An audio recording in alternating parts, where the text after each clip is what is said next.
Bien, entonces, como aquí lo dice, el Tanaj es una sigla porque está integrado precisamente de la T, de que es Torah, la N, que representa libros proféticos, y la K es lo de los libros sapiensales. Bien. Dice, muchos eruditos dicen que fue en la época de Esdras y Nehemías, en el destierro donde se ensamblaron la Tanaj. Y ahí se dice que los 42 capítulos de Job se formaron, se formaron antes de Job, tiene solo 5 siglos de formación literaria. O sea, lo que se piensa que los capítulos 1 y 2 del libro de Job sí es antiguo. Pero por ejemplo en el capítulo 28, que es el libro de la sabiduría, se ensambló después del 4 al 27, que son los diálogos de Job, y sus amigos se ensamblaron después, o sea que hay 5 bloques literarios que se unieron en el libro de Job. Esto se comprueba en un estudio serio de la filología del hebreo que compone el libro de Job. O sea, piensa uno que realmente el libro de Job, los escritos de Job los encontraron así rápido y ya. No, dice que fue en parte, ¿sí? O sea que hay 5 tipos de hebreo, fíjense, 5 tipos de hebreo en el libro de Job, ¿sí? Y hay un ensamble literario interesante en ese libro, ¿sí? Entonces fue armado y fue escrito en varios tipos de hebreo. Sabemos que el hebreo, pues ya lo comentábamos, tiene dialectos, ¿sí? Entonces fíjense, 5 tipos de hebreo. Entonces no fue en uno solo, entonces así fue como se fue integrando. Dice, en una traducción común de un norteamericano por otro personal al español, el gringo predica en inglés con una intencionalidad, ¿verdad?, de acuerdo a su cultura, de acuerdo a sus tradiciones o de acuerdo a sus modismos. Modismos que hay ahí en su país, ¿verdad? Incluso de su ambiente social. Recordemos que hay inglés americano o inglés de Inglaterra, que es un inglés más fino, ¿sí? Entonces sabemos que el inglés puro, bueno, realmente el inglés más fino, pues es el inglés, se me fue el inglés, de Inglaterra, ¿no? El inglés le llaman británico, así es, ¿no? Británico, ¿no? Y de ahí pues, se deriva el inglés americano, que ya está deformado, ¿sí? Ya está deformado, porque sabemos que Estados Unidos, ¿cómo se formó?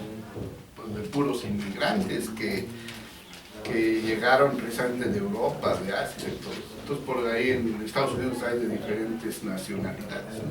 Entonces ese inglés ya está deformado. Entonces por eso aquí nos dice que cuando por ejemplo un americano está predicando, pues realmente pues él trata su intención es de llevar ese mensaje, ¿sí?, de acuerdo a su cultura y tradiciones que hay ahí en su país, ¿verdad? Así también, por ejemplo, ese mismo mensaje, si se da a los, ¿cómo se llama?, en Inglaterra, no va a tener a lo mejor el mismo efecto, ¿sí? ¿Por qué? Porque sí hay variación, Bueno, entonces dice, pero cuando el traductor traduce, lo hace igualmente de acuerdo a su conocimiento del idioma inglés. El conocimiento de esta cultura, de la región de donde proviene la persona de la nación, ¿sí? O sea, es decir, pues sí, hay veces vemos, por ejemplo, predicadores americanos o de otros países y traen su traductor, ¿verdad? Y ese traductor pues debe de conocer realmente el idioma donde se está llevando el mensaje para poderlo realmente transmitir como debe ser, ¿sí? Bien, al ver estos factores, entonces entendemos que el norteamericano predica un sermón y el traductor otro, con diferente intencionabilidad o con una intencionabilidad diferente de acuerdo a la capacidad de conocimiento que tenga, ¿sí?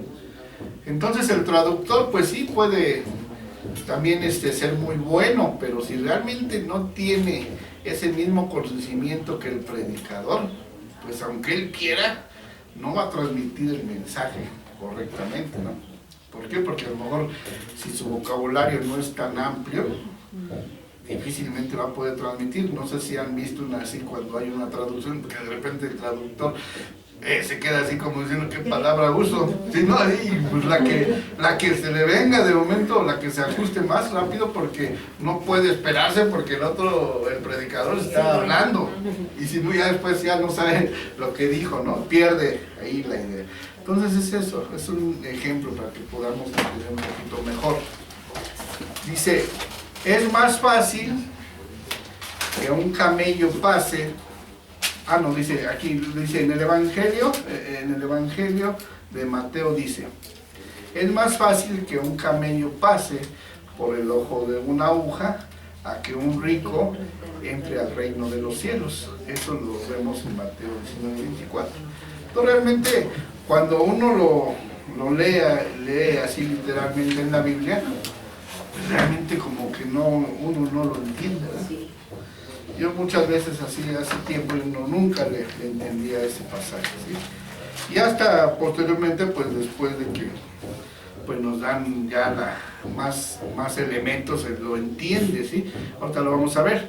Dice San Jerónimo, el traductor del texto, interpretó la palabra camelos como camellos, cuando en realidad en griego la palabra camelo significa soga gruesa, ¿sí? Con la que amarran los barcos a los muelles. Dice Mateo 19:24, dice en la cultura y tradición hebrea. Dice, la comparación en este pasaje de la bestia más grande, o sea el camello, conocida en esa cultura de los judíos, y el orificio más pequeño, el de una aguja de hilar, se refiere a la alegoría, es una alegoría con respecto a una cierta puerta de Jerusalén, ¿sí? Llamada el ojo de la aguja, por la cual un camello no podía pasar sino dobladas las extremidades, ¿sí? O sea, de rodillas. Dice, lo cual era imposible, ya que el camello podía doblarlas pero no avanzar al mismo tiempo, ¿verdad? Esto también fue una interpretación de Tomás de Aquino. Entonces aquí hay una interpretación precisamente donde menciona realmente que dice que había un lugar donde tenían que pasar y que era tan estrecho, pero que era como el ojo de una aguja. ¿Sí? Pero no es que nos refiramos a la aguja de que nosotros conocemos para hilar, ¿no? O sea, entonces vean cómo si se confunde uno, ¿no? La aguja de acá y la aguja de allá, pero él estaba refiriendo a otra cosa. Entonces dice, por lo que se entiende que Jesús se refería no a una dificultad, sino a una imposibilidad humana por su naturaleza, y que era necesaria la gracia de Dios para entrar en el reino de los cielos, ¿sí? Entonces realmente ahí vemos una situación ahí de traducción. Entonces dice la interpretación. ¿Cómo lo interpretamos? Dice, una persona sin este conocimiento cultural y tradicional del pueblo judío interpretaría mal, ¿sí? Entonces necesitamos conocer la cultura, ¿no? Entonces, por ahí también, ahorita hago un paréntesis, está por ejemplo de la palabra de las 10 vírgenes, ¿no? Entonces yo tampoco entendía esa parte, hasta que a mí también me la explicaron, en donde dice que, según la cultura judía, dice que cuando una mujer va a casarse, si una mujer judía va a casarse, dice que la mujer, aquí en México, el que llega primero a la iglesia es el hombre, la mujer pues ya se da su tiempo y ya llega después, ¿no? Y allá no, allá es al revés. Allá es primero la mujer. ¿Sí? ¿Sí? Y entonces, ¿sí? Y que dicen que el varón o el hombre no le dice a qué hora va a llegar. ¿Sí? No, no le dice la hora. Aquí nosotros ponemos una hora, pero allá no. ¿Sí? Bueno, aunque no se da, ¿verdad? Pero ya después no, allá no. Entonces le dice, tal día nos casamos. Y la mujer de la mañana está ahí. Tiene que esperar. ¿Sí? Entonces él puede llegar en la mañana, a mediodía o inclusive en la noche. Por eso, ¿qué dice la palabra? Precisamente como las 10 vírgenes, ¿qué dice? Que debe tener ¿qué? Lámparas, aceite, para esperar ¿qué? No, exactamente. Entonces no entendemos a veces eso porque no conocemos su cultura. Entonces como puede llegar en cualquier parte del día y si no está, ¿qué va a pasar? No se casó. Porque va a llegar el marido, va a decir o va a entender que no quiso. Entonces pues, se va a ir. Así es, no la dice. Entonces pues ahí de que estar preparados todo el tiempo. ¿Sí? Pero ahí entendemos por qué, por la forma en que ellos acostumbran, ¿sí? Entonces dice, una persona sin este conocimiento cultural y tradicional del pueblo judío interpretaría mal. Dice, condenaría a los ricos, hablando ahorita de lo que estamos hablando, perdón.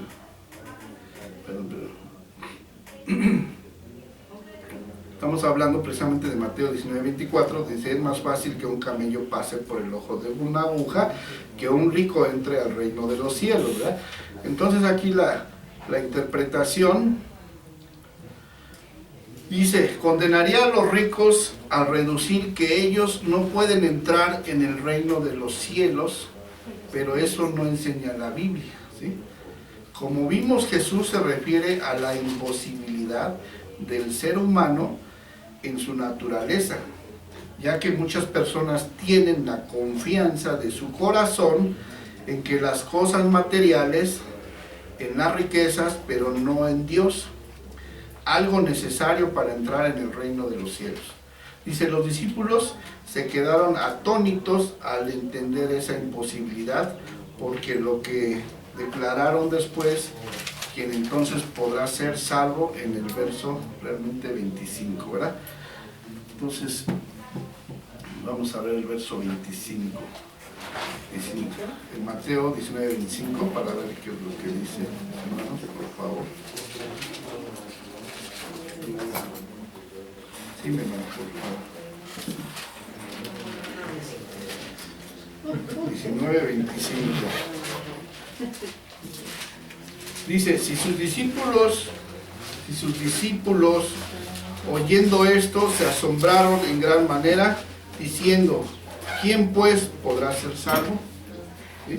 Y mirándoles Jesús les dijo, para los hombres esto es imposible, mas para Dios todo es posible. Entonces ahí podemos nosotros ver eso, ¿no? Que los discípulos ahí se quedaron atónitos al entender esta imposibilidad, por lo que lo declararon después, que entonces vimos ya en el verso 25 que sí, para Dios todo es posible. Muchos piensan que las riquezas y las cosas materiales son sinónimos de bendición divina, ¿sí? Pero eso no enseña la Biblia. ¿Qué es lo que nos dice la Biblia o qué enseña? Pues ahí tenemos un principio. Y les dijo, ¿sí? Les dijo, mirad, guardaos de toda avaricia, porque la vida del hombre no consiste en la abundancia de los bienes que posee. ¿Sí? Y eso está en Lucas 12:15.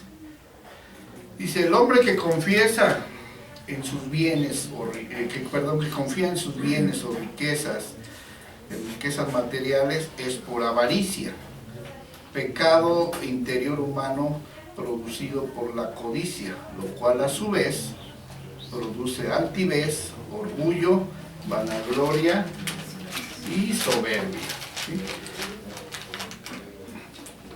Bien, entonces ahí tenemos ahí algunos personajes: Faraón, egipcio, Nabucodonosor y los César romanos, ¿no? Los que tenían realmente riquezas. Dice, ¿cuál es la condición espiritual? La jactancia y vaciedad. Dice, en el versículo 16 precisamente dice, también le refirió una parábola diciendo, la heredad de un hombre rico había producido mucho, y el que pensaba dentro de sí diciendo, ¿qué haré? Porque no tengo dónde guardar mis frutos. Y dijo, esto haré, derribaré mis graneros y los edificaré más grandes, y ahí guardaré todos mis frutos y mis bienes. Y diré a mi alma, alma, dice, alma, muchos bienes tienes tienes guardados para muchos años. Descansa, come, bebe y regocíjate. Pero Dios le dijo, necio, ¿verdad? Esta noche vienen a pedir tu alma, y lo que has guardado, ¿de quién será? Así es el que, dice, así es el que hace para sí tesoro y no es rico para con Dios. En Lucas 12:16. Entonces aquí lo que nos deja ver realmente que, pues, que nosotros no tenemos que afanarnos en las cuestiones materiales, ¿verdad? Dice que hay que hacer riquezas, tesoros en el cielo, no aquí en la tierra. Entonces realmente aquí, ¿de qué le sirvió a esta persona tener todo eso? Si el Señor le dice, precisamente esta noche vienen a pedir tu alma. Entonces, imagínense, ¿de qué sirve a lo mejor tener mucho, pero ya uno piensa que tiene uno asegurada la vida, pero realmente no es así, ¿verdad?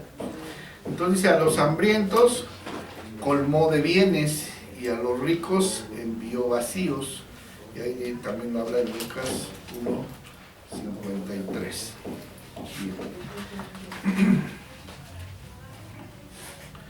Consideración de la traducción. O sea, ¿cómo hay que considerarlo? Dice, el traductor traduce interpretando modismos que son más ricos en la lengua o en el idioma, y que además hay palabras que, aunque se escriben igual, en un contexto significan otra cosa, ¿sí? Entonces aquí, pues sí, en México pasa mucho eso, ¿no? Que hay palabras que se escriben igual, pero significan diferente cosa. Así es. Entonces vemos que no solo es necesario conocer un idioma, hay que conocer la cultura, es lo que les decía hace un rato. O sea, no nomás es necesario conocer el idioma, sino conocer la cultura, sus costumbres, ¿sí? El contexto histórico, ¿sí? Todo lo que sea necesario de un pueblo para tener una mejor interpretación de la intencionalidad del autor, ¿eh? Entonces fíjense, por ejemplo, aquí en México nos pasa, simplemente, si a lo mejor un chilango, como nos dicen, o de feño, ¿verdad? De acá del DF, alguien, un hombre va y quiere casarse con una mujer de allá de Oaxaca, de Chiapas, pues es muy diferente, ¿no? Las tradiciones, allá tienen que hacer creo que 8 días de fiesta y invitar a todo el pueblo y todas esas cosas, ¿no? Entonces imagínense, o sea que si esta persona no está informada de las costumbres que tienen allá, híjole, qué problema se va a meter, ¿eh? Porque realmente, pues aquí estamos acostumbrados a que no es necesario hacer algo, una fiesta, ¿no? Nada más, pues, ir ante, sí, a hacer el voto anterior, ¿verdad? Pero bueno, entonces así pasa así con esto, ¿no? De las traducciones, que realmente que el autor, el traductor necesita conocer todo esto, la cultura, costumbres, contexto histórico. Dice, ser conocedor de una lengua no solo es conocer lo que significa la traducción, ¿sí? O sea, la traducción de las palabras, porque cada palabra expresa una intención. ¿En qué? En la cultura. Entonces ahí tenemos las figuritas de varias personas que son de diferentes países, ¿sí? Entonces, pues ahí a lo mejor sí se entenderá lo básico, pero hay cosas que no, ¿sí? Es como, por ejemplo, los árabes, ¿no? Llegan encontramos un árabe y ellos todavía visten muy diferente su cultura, con ropas largas, ¿no? Hermano Domingo, es como cuando nos decía, cuando vinieron en ese proceso de la evangelización, que vinieron de otros lugares, que nos llevaron a la capacitación y nos decía la traductora, ¿no? Era una hermana muy jovencita, sí. Y nos decía, ¿no? que su pastor, prácticamente ella era el brazo derecho del pastor, ¿no? Del que predicaba. Y nos decía cómo, nos daba testimonio de cómo su pastor le exhortaba para seguir preparándose antes de ser como el brazo derecho del pastor, ¿no? A involucrarse más, porque decía que ella quería directamente entrar al instituto, y el pastor le decía que no, que ella tenía que hacer una carrera para poderse enfocar y poder aprender más, ¿no? Y entonces de esa manera ella nos daba testimonio que eso fue de mucha bendición, porque le permitió a ella conocer o abrir más su enfoque, y entonces el poder entender de mejor manera cómo el traducir, cómo ser esa traductora que Dios quería que fuera. Así es. Bien, sí, efectivamente. Entonces ese fue el caso ahí de una hermana, precisamente de los que vinieron a evangelizar en ese tiempo, que esta muchacha ya no quería estudiar la universidad, era una carrera, y que el pastor le decía, estudia la carrera, y creo que estudió antropología o algo así, y uno dice antropología, pero bueno, eso le ayudó muchísimo, precisamente porque pues aquí también la Biblia está basada en muchas cuestiones de esto. Ahora con la ciencia de la antropología y todas esas se han descubierto muchas cosas, ¿sí? Y entonces ella no entendía el por qué, y bueno, lo cursó, pero le ayudó mucho precisamente a su entendimiento, y para cuando ella traducía las prédicas de su pastor, ella tenía ese conocimiento y podía hacerlo con facilidad, ¿verdad? Ahora dice, ¿qué es el idioma? Dice, la mejor definición de idioma o lengua es la expresión mental de una cultura, ¿sí? La expresión mental de una cultura. Y esta expresión mental de la cultura se reduce o simplifica en un conjunto de símbolos y signos que están dictados por la nación, la cultura y de su sistema de pensamiento que habla esa lengua. Dice, los signos fueron inventados para expresar la intencionalidad del pensamiento de esa cultura, su conocimiento, etc. Concluimos que es también la expresión mental de una cultura en su lengua o idioma. Al conocer un idioma hay que conocer el trasfondo de cada palabra y cómo esa palabra se relaciona con el mundo cultural y dueño de esa lengua. Yo cuando estudiaba, pues bueno, yo no fui un niño aplicado en ese entonces en la primaria, no, la verdad no. Pues yo iba ya, lo que aprendiera ya, ¿no? Y mi papá en ese entonces me decía, agárrate un diccionario y diario, y diario, apréndete el significado de una palabra. Ay, yo abría el diccionario, ay, nada. No sé, no lo entendí. ¿Sí? Y así, nunca lo hice. Y ahora con el tiempo, pues, eso me ha llevado a investigar, porque si uno no conoce el significado de una palabra, realmente a veces uno, pues, no sabe uno decir o transmitir el mensaje realmente, o dice una cosa que no es, ¿verdad? Entonces, realmente aquí dice que el conocer un idioma, hay que conocer el trasfondo de cada palabra y dice cómo esa palabra se relaciona con el mundo cultural, ¿sí? Dueño de esa lengua. Entonces realmente yo pensaba, si yo le hubiera hecho caso a mi papá, no, pues mi vocabulario estaría enriquecido y todo eso, ¿no? Sería otra cosa. Y ahora pues que realmente estamos aprendiendo de la palabra, de las escrituras, pues requiere uno del saber los significados realmente de cada palabra, porque a veces no entiende uno, pero bueno, ahora hay que hacerlo, ¿verdad? Pues ni modo. Y ahora es más fácil, Porque ahora es más fácil porque... sí. O sea, antes nada más estaba el diccionario, bueno, yo no estudié nada, ¿no? Pero antes estaba el diccionario y era el único método, la forma de... Hoy hay tantas cosas en las cuales pues, ya nomás habla uno y ahí aparece el informe. Así es, ¿no? Y saca un repertorio de diferentes formas, como lo explico. Sí, sí, te da, por ejemplo, le das una palabra, te da la definición y te da los sinónimos y te da los antónimos, o sea, una serie de palabras que están relacionadas con esa, ¿no? Bien, entonces ahí, por ejemplo, ahí vemos en la figura, pues,